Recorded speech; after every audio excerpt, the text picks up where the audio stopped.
আসসালামু আলাইকুম। এটিএন বাংলার গ্রামগঞ্জের খবরে সবাইকে স্বাগত জানাচ্ছি নাবিলা রহমান। শুরুতেই সংবাদ শিরোনাম। প্রশাসনের আশ্বাসে চট্টগ্রাম বিশ্ববিদ্যালয়ে ডাকা ছাত্রলীগের একাংশের ধর্মঘট প্রত্যাহার। বরিশাল বিশ্ববিদ্যালয়ের উপাচার্যের পদত্যাগের দাবিতে শিক্ষার্থীদের এবং নওগাঁর মান্দা উপজেলার গভীর অগভীর নলকূপ থেকে গ্যাস বের হচ্ছে, সরকারকে খতিয়ে দেখার আহ্বান।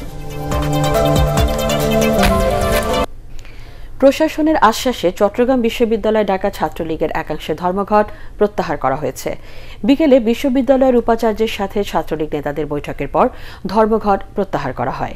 এর আগে প্রক্টরের পদত্যাগ সহ 4 দফা দাবিতে ছাত্রলীগের একাংশের ডাকা ধর্মঘটে দ্বিতীয় দিনের মতো অচল হয়ে পড়ে চট্টগ্রাম বিশ্ববিদ্যালয়ের শিক্ষা ও প্রশাসনিক কার্যক্রম।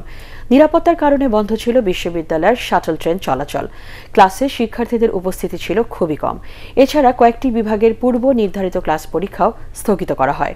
প্রক্টরের পদত্যাগ, হাটহাজারী থানার ওসি প্রত্যাহার, ছাত্রলীগ নেতাকর্মীদের মুক্তিসহ কয়েক দফা দাবি আদায় গতকাল থেকে অনির্দিষ্টকালের ছাত্র ধর্মঘটে ডাক দেয় চট্টগ্রাম বিশ্ববিদ্যালয় ছাত্রলীগের একাংশ। এদিকে বরিশাল বিশ্ববিদ্যালয়ের উপাচার্য এস.এম. ইমামুল হকের পদত্যাগের দাবিতে শিক্ষার্থীদের আন্দোলন 14তম দিনে গড়ালো। দাবি আদায় আজও বিক্ষোভ মিছিল ও সড়ক অবরোধ করেছেন শিক্ষার্থীরা। এর ফলে বেলা 11টা থেকে দুপুর 1টা পর্যন্ত বিশ্ববিদ্যালয়ের সামনে বরিশাল পটুয়াখালী কুয়াকাটা সড়কে যান চলাচল বন্ধ হয়ে যায়। এ সময় যাত্রীবাহী বাস সহ অসংখ্য যানবাহন আটকা পড়ে। এতে দুর্ভোগে পড়েন যাত্রীরা। শিক্ষার্থীদের নিয়ে কটূক্তি করায় ভিসির পদত্যাগ সহ বিভিন্ন দাবিতে গত 26 মার্চ থেকে আন্দোলন করছেন ছাত্রছাত্রীরা। এরপর বিশ্ববিদ্যালয় অনির্দিষ্টকালের জন্য বন্ধ ঘোষণা করা হলেও শিক্ষার্থীরা হল ছেড়ে যাননি।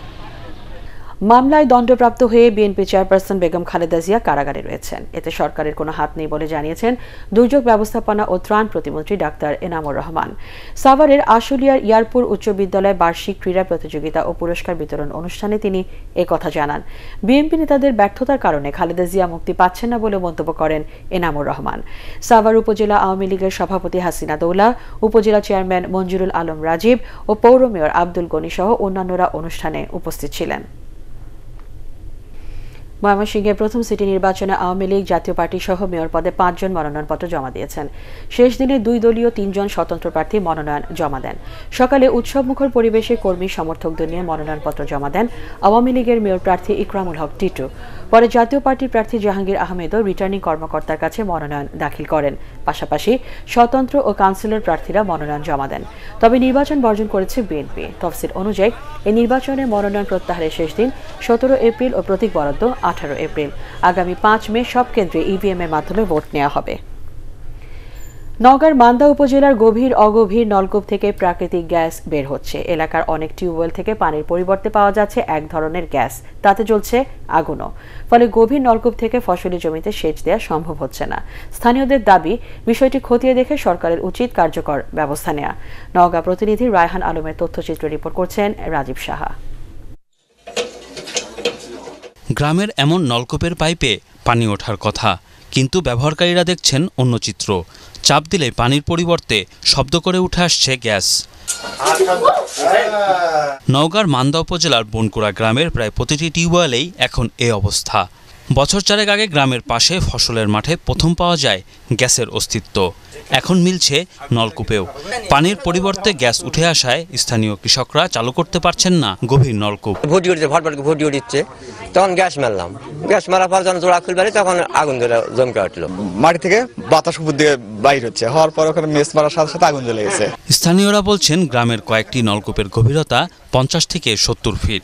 আশেপাশের অন্তত 4 কিলোমিটার এলাকা জুড়ে বসানো প্রায় প্রতিটি নলকূপেই এখন গ্যাস বের হচ্ছে।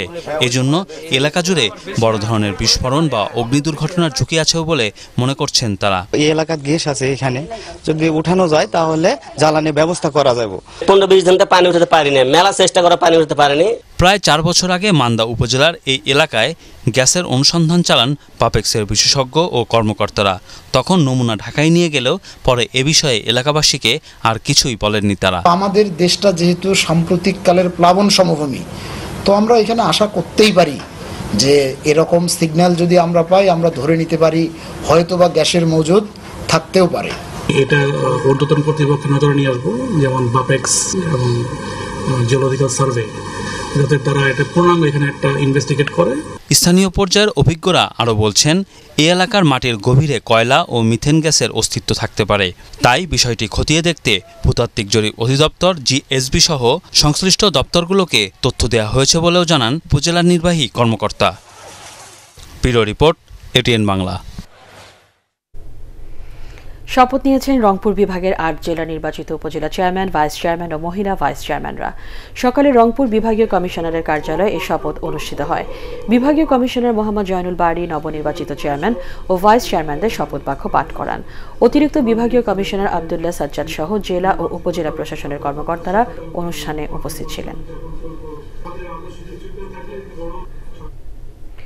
কক্সবাজার মেডিকেল কলেজ হাসপাতালে সহকারী রেজিস্ট্রার ও ইন্টার্ন ডাক্তারদের ওপর সন্ত্রাসী হামলার প্রতিবাদে নোয়াখালীতে কর্মবিরতি ও বিক্ষোভ সমাবেশ অনুষ্ঠিত হয়েছে। নোয়াখালী জেনারেল হাসপাতালের সামনে অবস্থান নিয়ে সকাল ৯টা থেকে দুপুর ১টা পর্যন্ত এই কর্মসূচি পালন করেন ইন্টার্ন চিকিৎসকরা। এ সময় সমাবেশে বক্তারা নিরাপদ কর্মস্থল নিশ্চিত করার পাশাপাশি হামলার সাথে জড়িতদের দৃষ্টান্তমূলক শাস্তির দাবি জানান। নাটোরের গুরুদাসপুর থেকে ২ ভুয়া এইচএসসি পরীক্ষার্থীকে আটক করেছে পুলিশ। গুরুদাসপুর রোজি মোজামেল মহিলা কলেজ কেন্দ্রে এইচএসসি ইংরেজি দ্বিতীয় পত্রের পরীক্ষা চলাকালে তাদেরকে আটক করা হয়। জিজ্ঞাসাবাদে তারা পার্শ্ববর্তী শহীদ শামসুজ্জোহা কলেজের অনিয়মিত পরীক্ষার্থী জিল্লুর রহমান ও হারুনা রশিদের পক্ষে পরীক্ষায় অংশ নিয়েছিল বলে জানায়। আটক গোলাম মোস্তফা রুয়েটের ও পারভেজ মোশাররফ রাজশাহী পলিটেকনিক ইনস্টিটিউটের ছাত্র। পরে উপজেলা নির্বাহী অফিসার ও নির্বাহী ম্যাজিস্ট্রেট উভয়কে ১ বছর করে কারাদণ্ড দেন। এদিকে গুরুদাসপুরে লক্ষ্মীপুরে অভিযান চালিয়ে এইচএসসি পরীক্ষার ভুয়া প্রশ্নপত্র সরবরাহের অভিযোগে বিশ্ববিদ্যালয়ের এক শিক্ষার্থীকে আটক করেছে র্যাব। আটক রিপন রংপুর বেগম রোকেয়া বিশ্ববিদ্যালয়ের লোক প্রশাসন বিভাগের ছাত্র। জয়পুরহাটে হারিয়ে যাচ্ছে ঐতিহ্যবাহী মৃৎশিল্প। একদিকে উপকরণের দাম বাড়া, অন্যদিকে প্লাস্টিক সামগ্রীর ভিড়ে চাহিদা হারাচ্ছে এই শিল্প। ফলে আর্থিক ক্ষতির মুখে পড়েছেন মৃৎশিল্পীরা। এ কারণে অনেকেই বাধ্য হয়ে এই পেশা ছেড়ে দিয়েছেন। যারা পৈতৃক এ পেশাকে টিকিয়ে রাখার চেষ্টা করছেন তাদেরও দিন কাটছে অতি কষ্টে। কাদামাটি আর শিল্পীর হাতের নিপুণ ছোঁয়ায় জেলার তেঘর কুমারপাড়ায় তৈরি হচ্ছে কলস, পাতিল, ঢাকনা, ফুলের টব, দই রাখার ভারসহ মাটির অন্যান্য পণ্য। একসময় মাটির তৈরি এসব পণ্যের ভালো কদর থাকলেও বর্তমানে চাহিদা একেবারেই কম। সংশ্লিষ্টরা জানান, উন্নত প্রযুক্তির প্লাস্টিক ও মেলামাইন সামগ্রীর ভিড়ে মৃৎশিল্পকে বাঁচিয়ে রাখতে প্রয়োজন প্রশিক্ষণ সহ ঋণ সহায়তা। ঠাকুরগাঁওয়ে শিল্প সংস্কৃতির ক্ষেত্রে বিশেষ অবদান রাখায় ৮ গুণী ব্যক্তি ও 2টি সৃজনশীল সাংস্কৃতিক সংগঠনকে সম্মাননা দিয়েছে জেলা শিল্পকলা একাডেমি। এ উপলক্ষে আয়োজিত অনুষ্ঠানে প্রধান অতিথি ছিলেন সংসদ সদস্য রমেশ চন্দ্র সেন। অন্যান্যের মধ্যে বক্তব্য রাখেন জেলা প্রশাসক doctor K M. Kamruzzaman Selim, police super Moniruzzaman Monir, শিক্ষাবিদ প্রফেসর মন্তোষ কুমার দে ও ঠাকুরগাঁও প্রেস ক্লাবের সভাপতি মনসুর আলী। পরে সাংস্কৃতিক অনুষ্ঠান পরিবেশন করেন শিল্পকলা একাডেমির শিল্পীরা। জামালপুরে শুরু হয়েছে মাসব্যাপী তাঁত, বস্ত্র ও কুটির শিল্প মেলা। শহরের পলাশগড় এলাকায় মেলা উদ্বোধন করেন বস্ত্র ও পাট মন্ত্রণালয় সম্পর্কিত সংসদীয় স্থায়ী কমিটির সভাপতি মির্জা আজম। সদর আসনের সংসদ সদস্য ইঞ্জিনিয়ার মোজাফর হোসেন, জেলা পরিষদের চেয়ারম্যান ফারুক আহমেদ চৌধুরী ও জেলা আওয়ামী লীগের সভাপতি অ্যাডভোকেট মোহাম্মদ বাকি বিল্লাহ অনুষ্ঠানে উপস্থিত ছিলেন। মেলায় বিভিন্ন পণ্যের 40টি স্টল রয়েছে। এদিকে সিরাজগঞ্জের শাহজাদপুরে শুরু হয়েছে শিল্প ও বাণিজ্য মেলা। শাহজাদপুর পাইলট উচ্চ বিদ্যালয় মাঠে মাসব্যাপী এ মেলা উদ্বোধন করেন সংসদ সদস্য হাসিবুর রহমান স্বপন। শাহজাদপুর মুক্তিযোদ্ধা বহুমুখী সমবায় সমিতি এ মেলার আয়োজন করে। মেলায় শিশুদের জন্য খেলাধুলার আয়োজন ছাড়াও বিভিন্ন পণ্যের শতাধিক স্টল রয়েছে।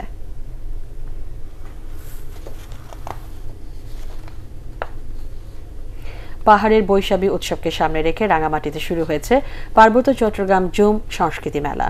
রাঙামাটির ক্ষুদ্র নৃগোষ্ঠী সাংস্কৃতিক ইনস্টিটিউট প্রাঙ্গণে মঙ্গল প্রদীপ প্রজ্বলনের মধ্য দিয়ে 3 দিন ব্যাপী মেলা উদ্বোধন করেন দেশবরেণ্য নাট্যশিল্পী মামুনুর রশিদ ও বিশিষ্ট সঙ্গীত শিল্পী রঞ্জিত দেওয়ান।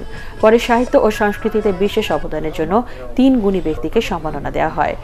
জুম ইনস্টিটিউটস কাউন্সিল এ মেলার আয়োজন করে।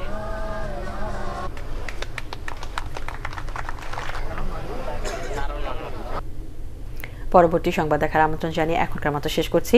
এটিএন বাংলা সংবাদ ইউটিউবে দেখতে ব্রাউজ করুন www.youtube.com/ATNTubeNews। সাবস্ক্রাইব করে থাকুন এটিএন বাংলার সাথে।